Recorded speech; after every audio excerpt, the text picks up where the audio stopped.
Hi, my name is Michael White, and I'm going to guide you through the Scheps 73 EQ by Waves. This is an incredible modeling of the classic three-band Neve 1073 EQ, originally designed by Rupert Neve in 1970. Now, working alongside mix engineer Andrew Scheps, Waves set about the process of not only modeling the equalization circuitry of the plugin, but also very carefully modeling the harmonic distortion characteristics of the Marinair transformer, which really gives the Neve its classic sound. So it's in this section here, in the preamp section and the drive section, that you really can open up the power of the plugin, and you'll see this when we get into some of the audio examples. Now, the classic Neve EQ has a high frequency 12 kilohertz shelving EQ, which can be placed in or out. It has a mid-band frequency adjustment as well, which is parametric. Now, what's unique about this section is that in addition to the normal frequencies that you get with the plugin, you also have the inclusion of 10 kilohertz, which does not exist on the original 1073 EQ. Now, when Waves looked at the original schematics of the plugin, they found this 10 kilohertz and realized that it was actually very limitedly released in the form of the 1078 EQ, which very few people know about. So that's kind of an interesting little addition. Otherwise, it's faithful to the original settings. The low band is also a shelving EQ, which with four frequency selections that are the same as the original. And you also have the high pass filter settings, which works at 18 dB per octave and has a separate in-out switch. So each band has a separate in and out switch that allows you to bypass or AB that particular band so that you don't have to zero out the gain control anytime you want to AB the settings. Now, the EQ can be taken globally in or out by hitting the EQ in out switch, phase invert switch, just like the original. And the preamp section of the preamp modeling can be taken in and out as well. You can operate this in two modes. You can operate in a normal preamp mode, in which case the settings that you make adjustments on as you go across here will just add a subtle tonal adjustment or character that you'll see in the audio examples. When you hit the drive switch, however, it models the idea of taking a line input signal and driving it into the mic preamp. And so they very carefully modeled each of the different gain stages by bringing line level signals in. And so each step in the process will be different. You'll notice also that when the drive is in, that the line stages are removed. So otherwise, the default setting would be the 0 +4 line level input signal. In addition to all of the normal equalization settings and the preamp settings, there's a whole separate monitor section that allows for powerful features to be added in that did not exist with the original. The first is a monitor section that allows you to monitor the left signal, right signal independently, mono, which is the sum of the left-right, or stereo, which would be the normal operating mode. So this just gives you some options in terms of the way that you actually listen to the signal so you can make better evaluations and adjustments with your settings. The input and output meters, or the meters here, can show input signal level or output signal level. So this would be input signal post input gain, but prior to any of the other processing, and the output would be post the output level and post all of the processing as well. Also, the plugin can operate in three separate modes: in stereo, duo, or MS mode, which is incredible. So in stereo mode, the left and right settings will be linked, and therefore any settings done to one side will happen to the other equally. If you operate in duo mode, then you can make adjustments to the left side independent of the right side, or vice versa. And if you switch back to stereo, then the settings will stay offset from each other. So this way, if you say have a pair of overheads where one side is brighter than the other, you would have the ability to even them up and then maintain the offset and adjust the overall frequency. So that's a very powerful setting. And MS mode. So when you work in MS, it adds a mid-side processor. So the left EQ would be then controlling the mid signal, and the right side EQ would then be controlling the side signals for the left and right. So that just opens up a whole world of possibilities for mastering and all kinds of other applications for mix bus and processing of stereo audio signals, where you really want to control that mid and side signal. Now, the input and output stages are very important here. You can make the adjustments. If you're tied in stereo, they will be automatically linked together. But if you're working in duo mode, then you have the ability to adjust them by grabbing on to the slider down in the middle there. So you can make adjustments accordingly to the left, right, or you can adjust the settings together. And the output in the same way.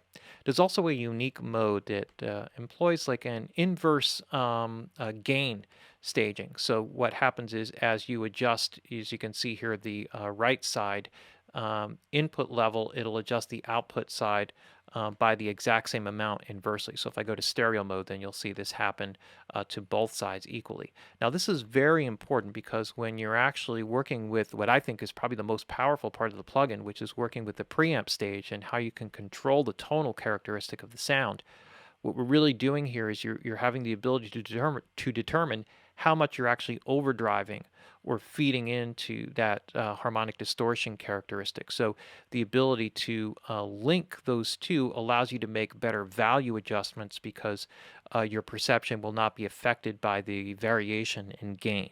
So we'll go through this with some audio examples, which we'll get started on right now. So let's start with a pair of overheads mics that I have set up here. And so the first thing that we'll start off with here with these overheads, and you listen to the signal here, what you'll notice is that the right side signal is hotter than the left side signal. So the first thing I would do here would be to switch to duo and then adjust the gain of the left and right accordingly so I can get them to sound more or less, even, close enough. And then I can switch back to stereo mode and adjust my gain accordingly. So there's just a good example of how you can start off using the plugin and the gain stage capabilities. Now the next thing we would probably want to do here is to get into the actual preamplification circuit. So let's start by working with this and listen to the subtle tonal character changes going through some of the different settings. Now I'm just going to adjust the input gain up here a little bit so you can hear this a little better.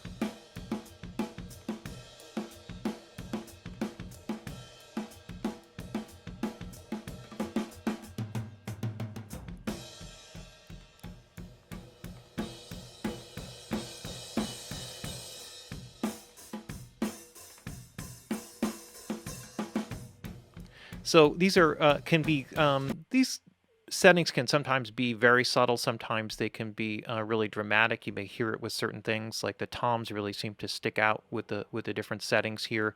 Sometimes it'll bring out a little bit more of a particular harmonic in an instrument than another. So you just kind of have to play with it, and you can always bypass it to see if you want it at all. So let's just kind of go with this here for a basic setting and get into some of the basic equalization circuitry. And we'll work with the overdrive circuit with some examples a little bit later. So here I can actually just kind of get into some quick basic settings here. I'll put my high pass filter in there, filter off a little bit of low end, and maybe add just a touch of warmth there on the low end of the cymbals. And here I can add a little presence up to the top end.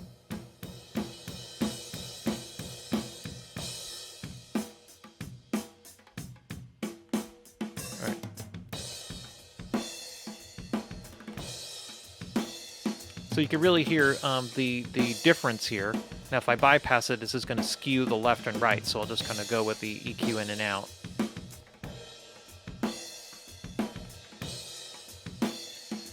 But the detail here is really incredible with this, so it really captures, I think, the sound of the 1073 in really amazing fashion. So, and as you'll see, this becomes a really important part of the sound as well. So let's move on to a kick drum sound here real quick, and we'll get back to putting this whole drum kit together here. So here, same type of thing. We'll start with the preamp.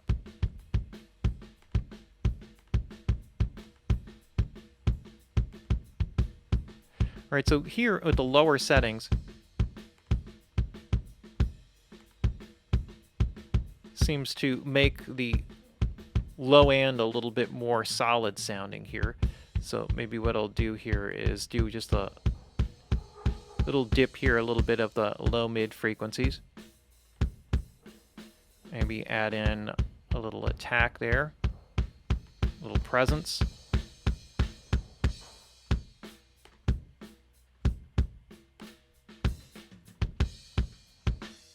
And we can hear the difference with the preamp in or out.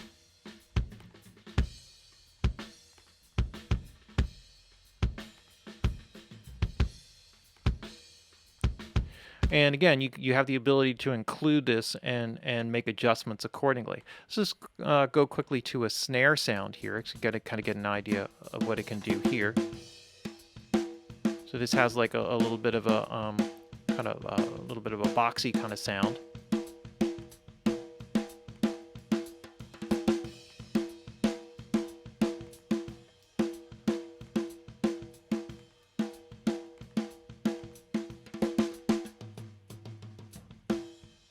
All right, so here let's just kind of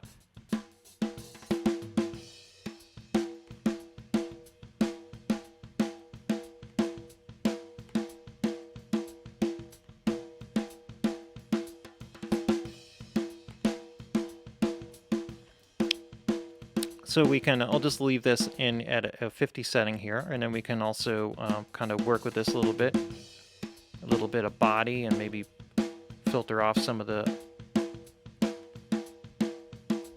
lower frequencies to kind of focus that in a little bit. Maybe add a little snap there.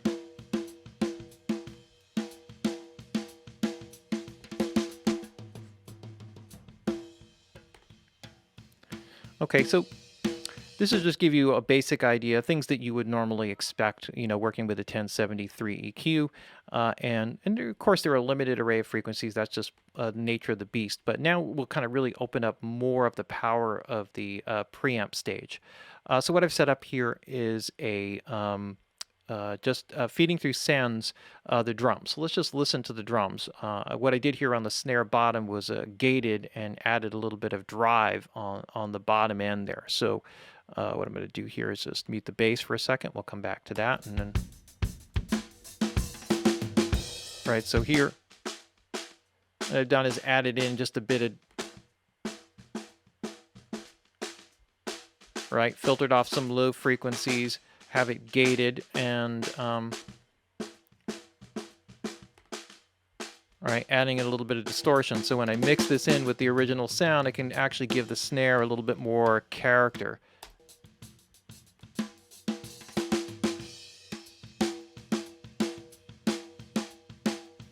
Right, give it a little bit of a snap and just, you know, a little bit of drive in there with a distortion. So we'll get into some of this. So this is the whole drum kit.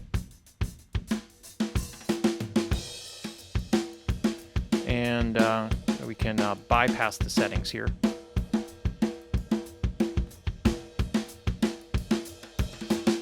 All right, so you can really hear that characteristic Neve sound that's in there. Now let's kind of take this to a whole other level. So what I've set up here is a series of sends which are feeding into a sidechain signal.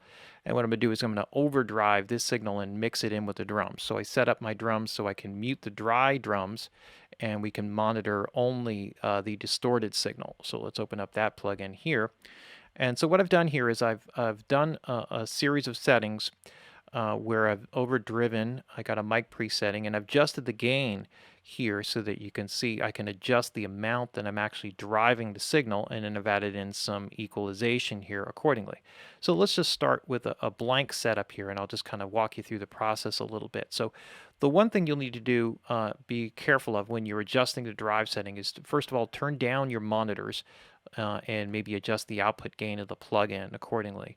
And you may even want to adjust the input gain down, and I'll explain why in a second. So as you adjust the different gain stages, it will also increase the output gain of the plugin, right? So you can actually see that, right? So when you actually make adjustments here, you kind of have to, you know, make sure that you're not just cranking it up to 80 here and then blowing anything up. You want to be careful a little bit on that end. But what you really can tap into here is, so let's just say that we started with the setting of 40 here, is the ability to now adjust the amount of distortion, because that obviously is very overdriven. Right, so what we really want to do here is link the input and output. So now I can adjust right? So here I can determine, well, how much I really want to distort that, right? So I can go really heavy with it, and this is where the link function becomes really powerful.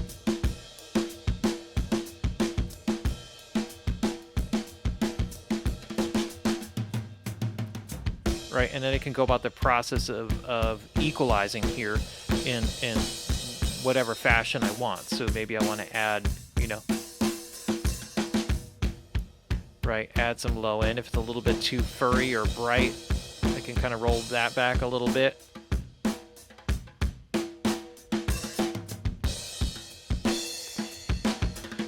See how close that is to what I had here before.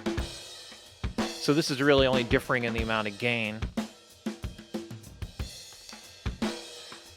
And probably a little bit closer to the original gain structure.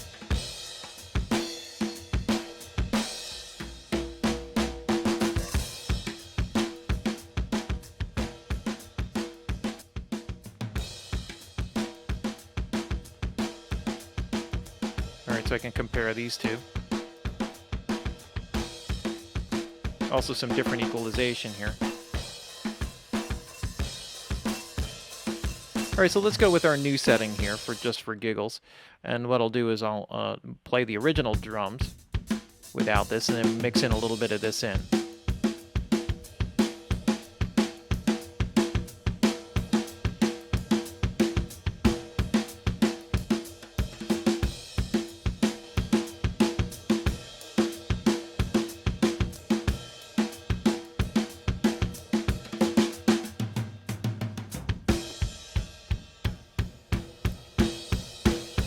Right, and this just gives you the ability to kind of add a little bit of grit or gristle into something, you know, give it some character where it's lacking. And this is really where it opens up the power. So now let's take a quick listen into what we can do with a bass, right? So if we work with a bass, we can also use this same kind of principle here for overdriving a bass sound and mixing it in subtly. So if I...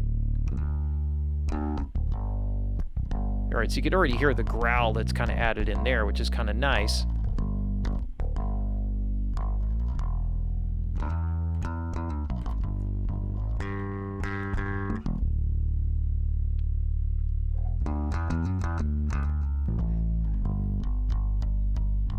So it's kind of... Right, and here you can hear where there's like a significant gain difference here, so we'll kind of bring down our gain accordingly.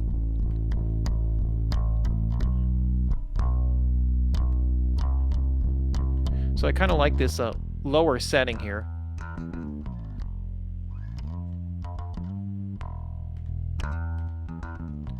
And take the link off and kind of... But this adjustment of the input gain is really critical to kind of getting the sound correct here, you know, and kind of getting that to dig in. So maybe we'll kind of bring out a little bit more of the note there. Kind of lean back a little bit there on the low end.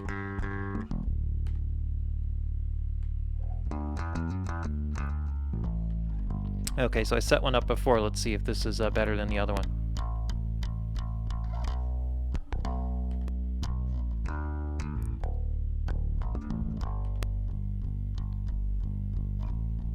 When obviously with a bit of a brighter sound here.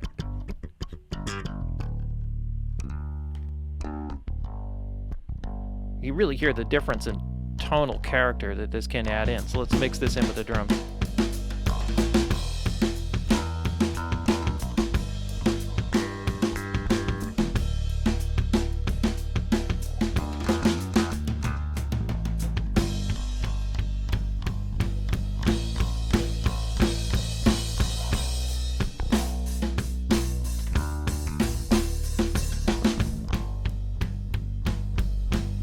Right, and you can kind of go along this same path with guitars as well, right? So here is just a quick guitar track, the original sound. All right, so just shelving off a little bit of 220, rolling off some subs, with the filter, adding in a little 3K, and kind of pulling back a little bit of the high frequencies to take a little bit of the hair off of the distortion.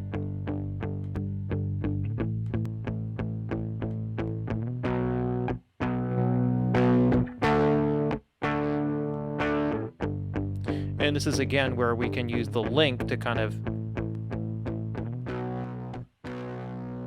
determine how hard we want to kind of overdrive it.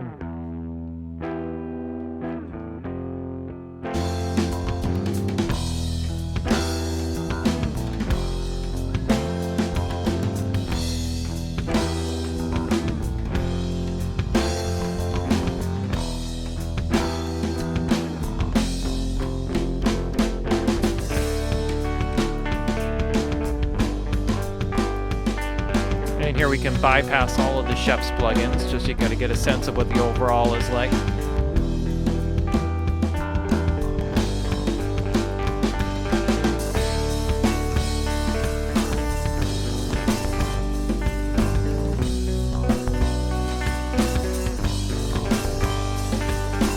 All right, so aside from obvious gain differences, you can really hear kind of the openness and character. So just to kind of sum up what's going on here, what makes this plugin, I think the most powerful thing is the ability to kind of control the preamp and kind of work with some of the tonal character. And it's really the adjustment of the input gain to the preamp where you can really kind of play with a lot of the character and how much distortion character that you get out of it. So this is really what adds all the character, I think, to the plugin, and the modeling of the EQ is just impeccable. Really, really, really powerful. So throw that on top of all of the amazing features that are added in here in terms of the monitoring section, the different modes that you can work in terms of working in mid-side mode as well as stereo, or separating the left and right in dual mode, metering controls, and all the different gain staging that you have in here. It really just offers an incredible palette of sound and character and tonal adjustment that you can get. So this is hands down the most powerful 1073 emulation I think that I've ever heard. I think you can really see that from the examples of what the possibilities can be from that when you really dig into it on your own. So anyway, here it is, the Scheps 73 emulation of the Neve 3-band classic 1073 EQ designed by Rupert Neve in 1970. Incredible work all the way around by Waves and Andrew Scheps in terms of this amazing modeling, and well worth it. So definitely hop on and grab this one. Great EQ, great work by Waves. Thanks.